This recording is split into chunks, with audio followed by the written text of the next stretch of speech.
Good morning to you all.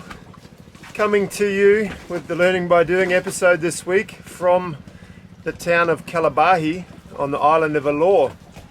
As you've seen in the previous videos, we've come down south from Raja Ampat through Ambon, a couple of rough passages, and yeah, we've been down here a couple of days now.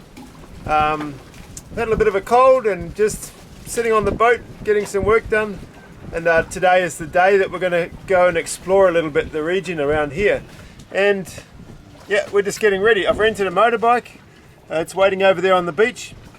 And we're just packing up our bags and we'll cruise over there and go and see what this place has to offer.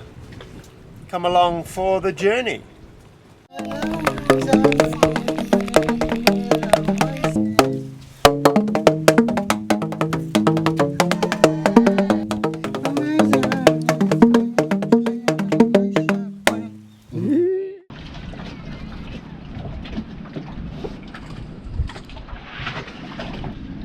Okay, let's go.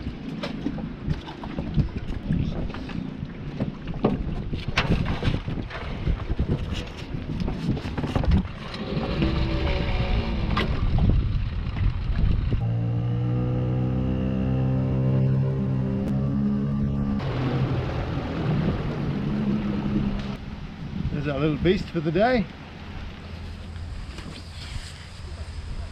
Bye bye, Shillian. For 24 hours I paid 150 rupiah, which is about 8 euros, something like that.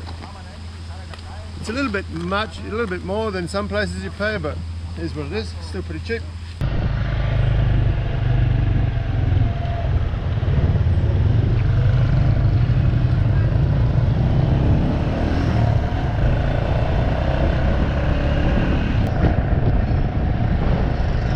Big town, eh?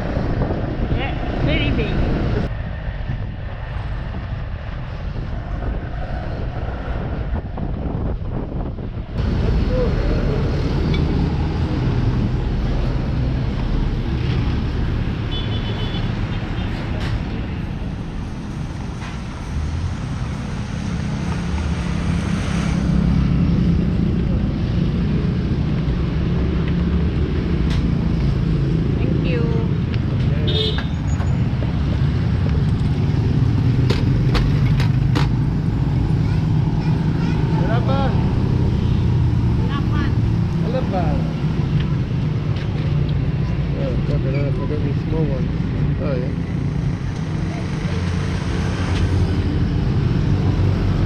Terima kasih.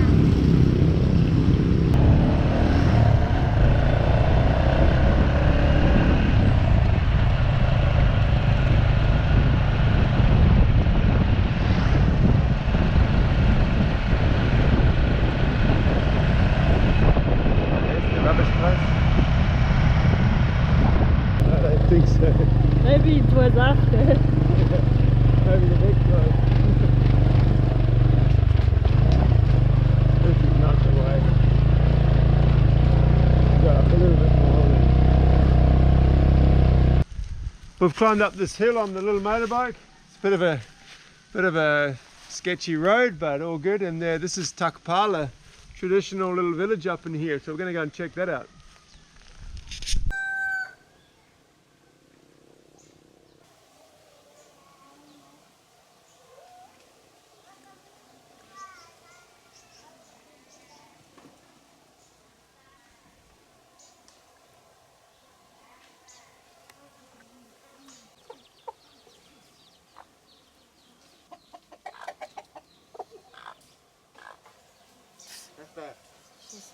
Beep beep.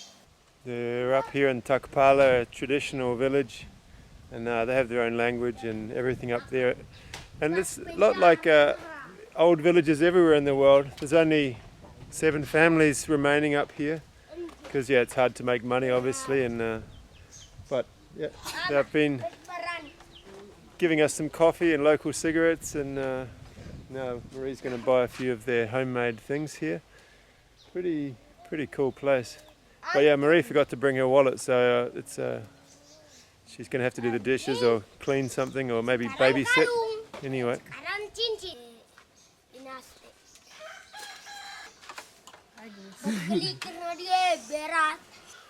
Belaja. Belaja.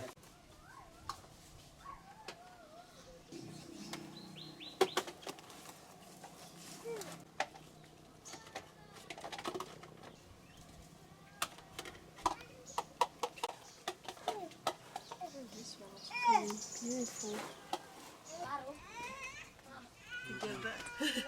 Cincin.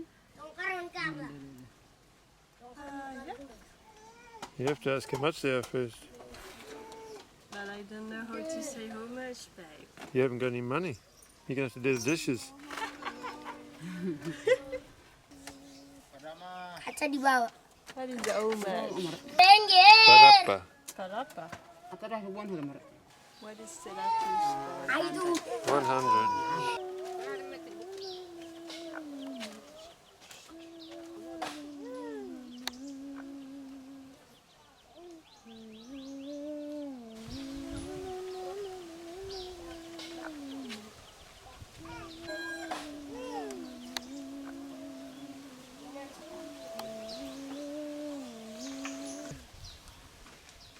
This is your father.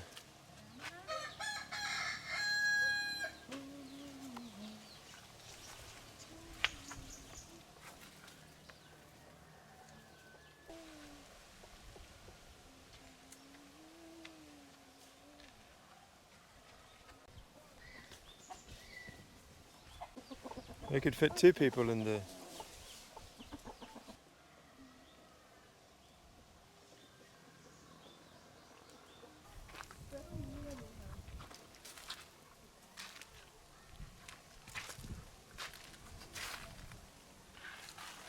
Wow, crazy flower. Yeah, it looks already a little bit dry when it's on the plant.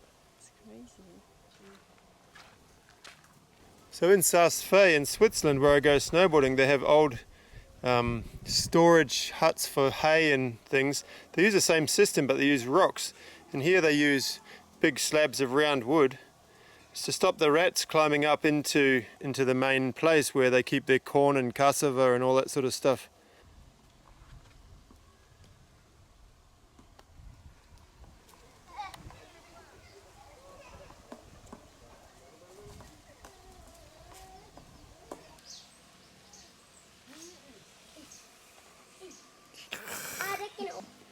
Okay, go kill the chicken. I don't want to kill anything. Need big muscles. Just like the sleeves. Go. You're not a very good hunter. You'd be hungry.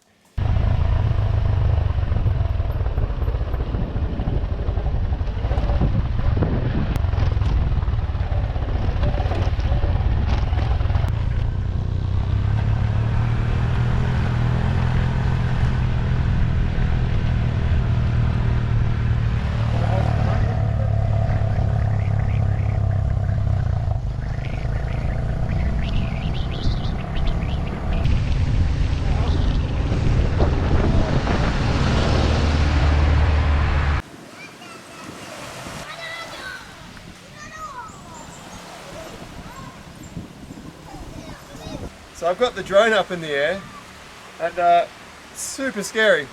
I'll tell you the story. So I've been on Apple iPhone since the very first one came out. I bought it in Lake Tahoe somewhere back whenever it came out. It got water in my phone on the passage over to here to Alor, and obviously around here they don't sell any Apple products. No one can afford them. So I just bought a Samsung that I looked on the DJI website. It should work for this drone.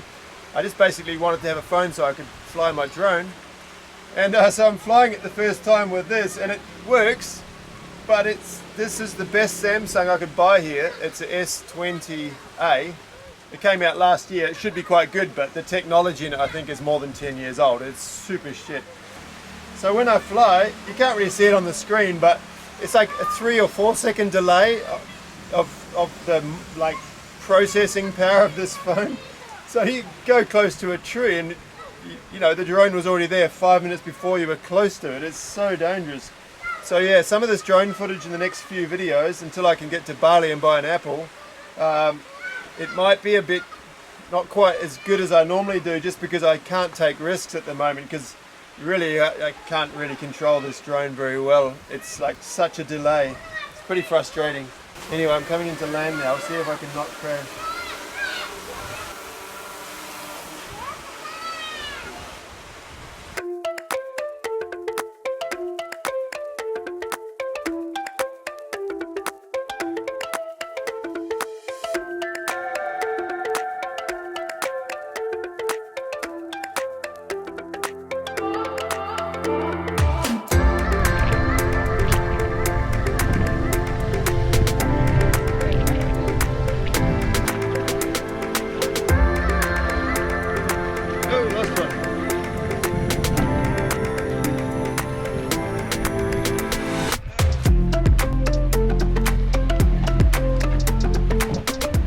So we're on this little canoe now, and we're going out to see a dugong apparently. Have you seen a dugong before? No, never. They look like a grey pig that swims. Big.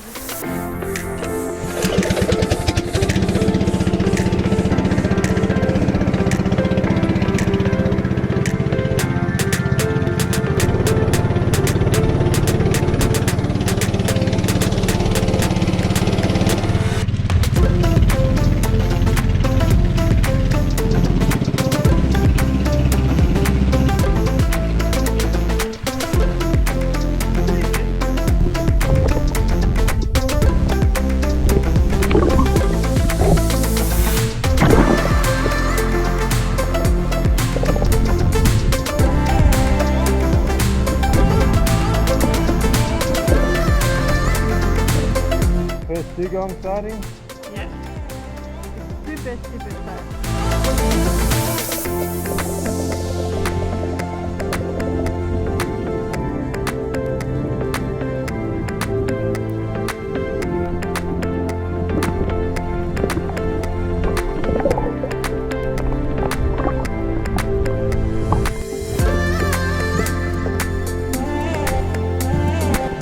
Pretty funny because the Dugong is just attracted by the boat. Like anytime you turn on the engine, it's coming and want to play and grab the boat.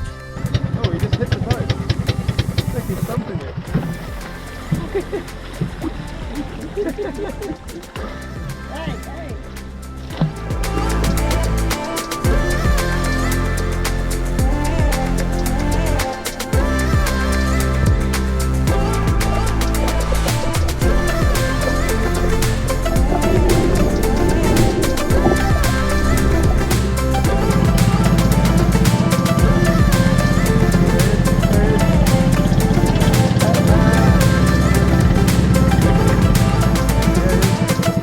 As soon as you turn the engine on, he sort of comes and, I don't know, like attacks the boat, but he seems to be really excited by the bubbles maybe, or the engine sound of the propeller. And so we're trying to go back now, but we can't actually leave because as soon as we turn the engine off, he comes and attacks the boat again. And he swims alongside and says hello and spits on you a couple of times. And then, yeah, we wait a few minutes to go, and then he turns the engine on and boom, he's straight back again. It's pretty cool though.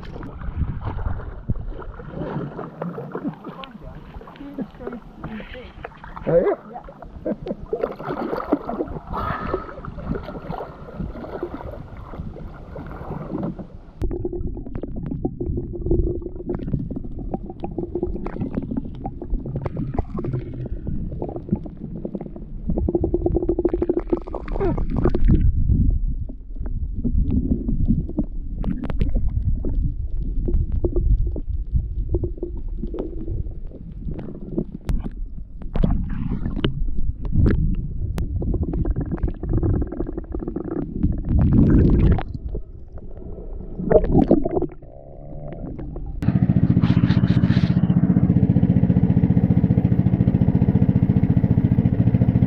So that was a pretty cool experience, huh?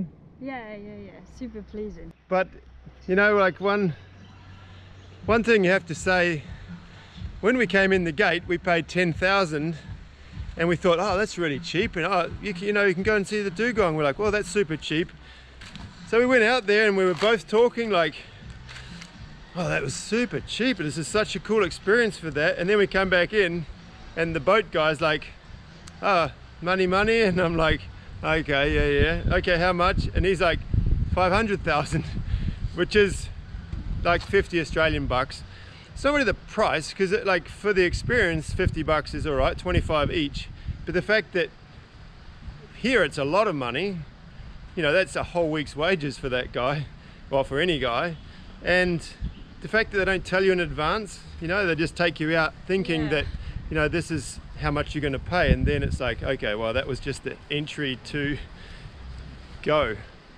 Yeah, so awesome experience, but a little bit of a sour taste in the mouth at the end of it, eh?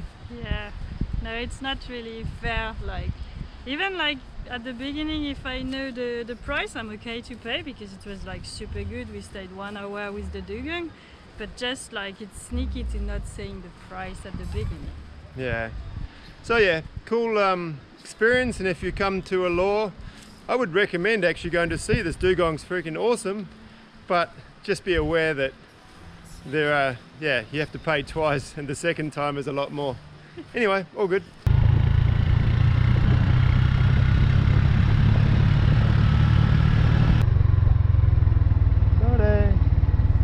Hello.